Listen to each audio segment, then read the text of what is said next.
Hello, what's up mga peeps? For today's video, magluluto naman tayo ng my own version na tortang talong. So ayun, pinakuluan ko muna ang talong.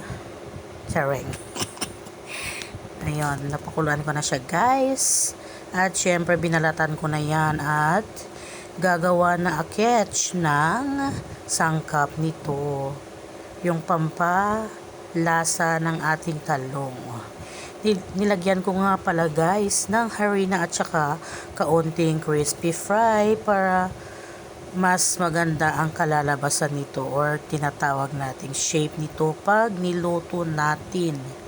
So ayan, halo-haloin lang natin yung mga sangkap nito guys para lumasa.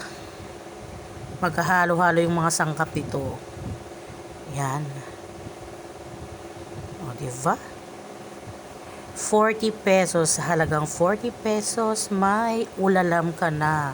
Masarap at napakasulit na ulalam. O, diba? Pak ganun eh. Ang ganda ng shape niya, guys. Ayan, yung tortang talong natin. At nilagyan natin ng kaunting twist.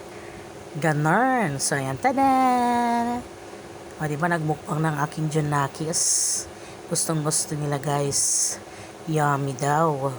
With toyo at suka na sausawan. Thank you so much!